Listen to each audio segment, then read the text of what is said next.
First of all, arrest the cops that killed Breonna Taylor. Arrest them. Arrest the cops criminals that killed and they're Breonna murderers. Taylor. And those are the thugs. We're not gonna stop.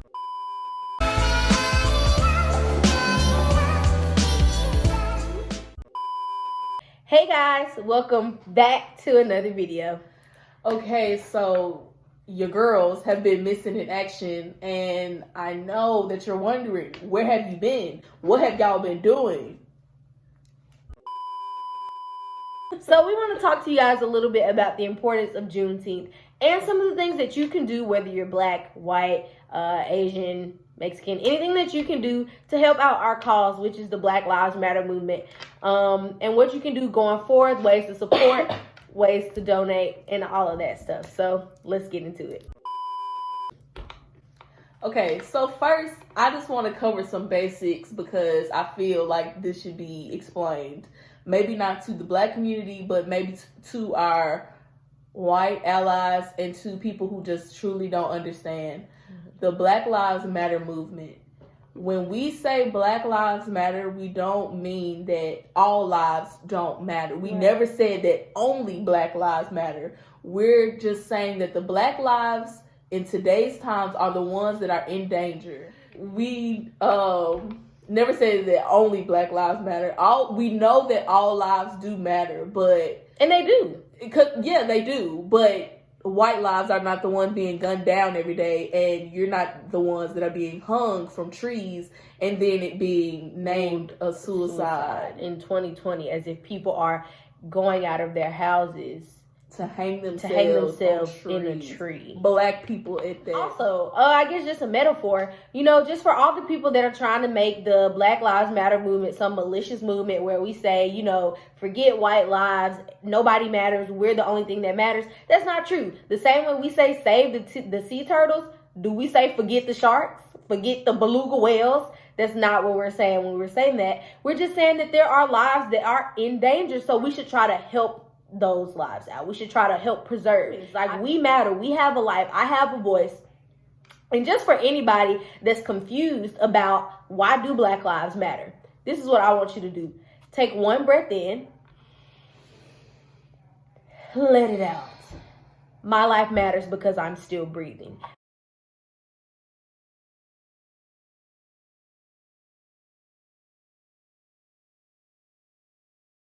So many people that aren't breathing, but and nobody valued their life enough to say, let me not murder them. Let me not take them from this earth. Who are you to play God and say, I get to murder them? Oh, they resisted. So does that mean that they're worthy of death?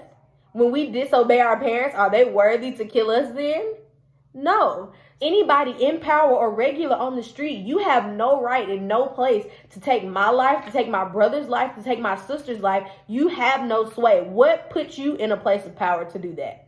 Absolutely nothing. And I also want y'all to think about that, and it's not, and someone brought up a great point. It is not just the police system, the judicial system. You give black people these harsher sentences for doing minor things, but when white people go and commit mass murders, and they get less charges, and it was crazy. And driven to Burger King, right? And gets a sip of water, and if they say that they can't breathe, all of a sudden, okay, I'm gonna let me stop. But for black people, it's not the same thing, and it's just so unfair. And when you see these harsh sentencings, and it's like this woman who got sentenced 5 years to prison for falsifying her address for trying to afford a better life and an education for her child. But then a white woman goes and does the same thing and bribes the college or the board or something like that, and she gets probation, a slap on the wrist. And that is what we want everyone to see, that it's just simply not fair, simply because of the color of my skin. Right.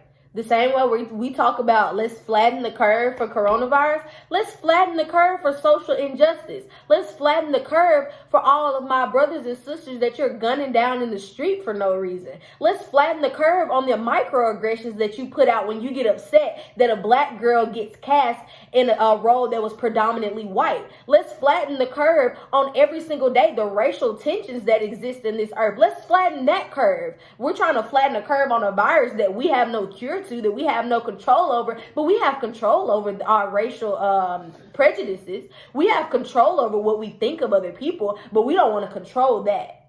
Let's flatten that curve first.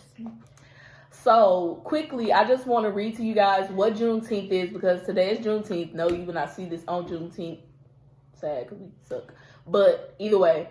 So, what is Juneteenth? Juneteenth, June 19th, is an annual celebration for the end of slavery in the U.S. The holiday commemorates the specific date, June 19th, 1865, the day federal troops arrived in Texas to ensure that all enslaved people were freed.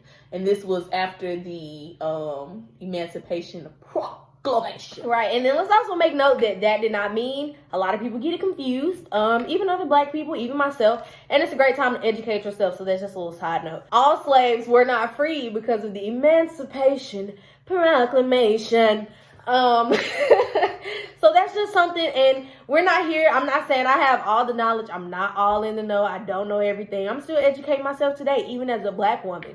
So we can all do our part, go out and learn some more. I just want to say really quickly, before we jump off of this real quick, it is so important as black people that, one, we educate ourselves on our history, yes, but black parents, because the school system is not teaching our students black history, we have to take it upon ourselves to teach it for them, because the history books are so washed that they don't tell. They tell you what they want you to know.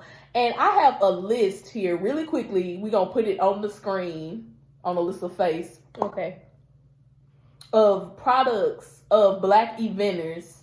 And I just wanted to name a few. The air conditioning unit, the stuff that we need, the air conditioner. If I don't got nothing else, give me that AC. Give me that AC, baby, because that heat, nothing to play with. This country heat, nothing to play with. Was made by Frederick M. Jones, 1949. The doorknob, doorstop, curtain rod support, eye protector, fire escape ladder, saving lives, fire extinguisher, folding bed, folding chair, fountain pen, furniture caster, gas mask, the same gas mask that is used against us to tear gas us in peaceful protest. But you took an invention from a black inventor and then used it to help you. And I just want y'all to truly understand, as in the black community, we got to educate ourselves. We got to go out and we got to vote. We got to vote to get the people that we want as and not just the presidential vote. We need governors, senators. It's important. It comes down to your city. Right. We got to get out there and vote. So if you're old enough to vote, stop being lazy. Go register to vote so that you can make a difference in this world, because that's really what it's going to come down to. Putting people that we trust, that is for us, in places of power to help and benefit us. I know everybody feel like black people just bashing police and, oh my God, y'all hate the police and I respect the law enforcement and I not. The police are here to protect us, but we don't feel protected. Right. So no one is trying to kill police, because you have a family too. You have children too. Right. And we understand that. But right now, you have some of your colleagues that don't care that I return back to my family. Right. That I see my sister.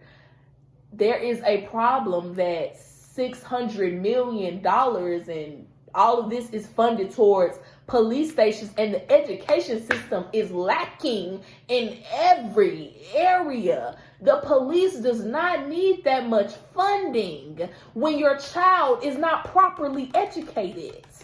You can't tell me otherwise. We don't have the proper books, updated books with correct history information. So I know it probably seemed like we jumping all over the place because we really don't. Jumble of thoughts. I don't know. It's because today has been, not today. This whole thing has been a lot. It's almost too much because it's like you kind of get scared to go out. It's like, because I don't know what y'all about to do, but then you have faith that the Lord will protect you, and that's really all you can go on at this point. Because one, you don't put your faith in man anyway. Right. You put your faith in the Lord. Right. Good or not. Good. Right. When it's bad, I trust that He's going to protect me, and that He's going to protect my family when they go out. But it's not the same for others. As you can see, there's a long list of people that have not been able to go back to their families, and that is really heartbreaking, to be honest. I know it may seem like we just but it's really sad. Like, I don't know these people personally, never met them, but I feel for their family, and I genuinely don't feel because I don't know how they're experiencing the loss of their loved one, and I can't say that I feel that exact pain. But man, if someone did that to my brother, to my dad, my sister, and it's crazy because, just being a little transparent, I think about it every single time one of them leaves the house. I'm just like, I just wish that they, don't go to the store, don't go out, don't go anywhere. I get nervous when my brother goes anywhere by himself now, and when he's driving, because he's very young, he's 16, so, he's legal to drive, but I don't want him to go anywhere alone. I get nervous when my dad leaves because I don't want to get that call or scroll on Twitter and see some video of someone murdering my brother, my dad, my cousin, anybody. I don't want to see that. And so that's so sad that that's the reality that we live now, that when something such as trivial as trying to go to Kroger and get some milk, and then they lose their life. Like, you just don't know until you're in that position of how scary it can be. And I know that it's even worse when that fear actually comes true. So going forward, there are a lot of things that you can do to help. If you say, hey, I have no money, I can't afford to donate anything. There are so many petitions that you can sign, so many initiatives that you can support. A lot of people have Instagram. There are a lot of things that you can post that's free. Twitter, Facebook, there are a lot of posts that you can share that are going to bring awareness and education to people that literally I just don't know, that are lacking in knowledge. And everyone plays a part. So in the description box, we're going to place a card info that has a lot of petitions, educational information, everything that you need going forth as an ally, as a Black person, anybody. If you want to support our movement, you'll have the resources to do so. So nobody can say, I don't know what to do. I don't know what to sign. I don't know who to tell. So we just wanted to give you guys some insight on what life is like right now for young Black women in America, for Black people in America. And just remember that there are always things that you can do to educate yourself, educate others, and even going forth. Don't judge anybody for whatever stance that they choose to take in this movement. You don't have to belittle them. You don't have to be mean to them. Just support whatever they choose to do and keep doing what you want to do. You can control your actions and no one else's. Take a break, take a mental health break, get off social media, give yourself a break, go watch something funny, go watch a movie, and just really rejuvenate your mind and get your mind back right and centered, because seeing this stuff 24/7 can be a lot. It could be a lot. Go dye your hair, girl. Right. Go dye your hair. Go do your hair. Something. Go learn to do your eyebrows. And above all else, Black Lives Matter. Period.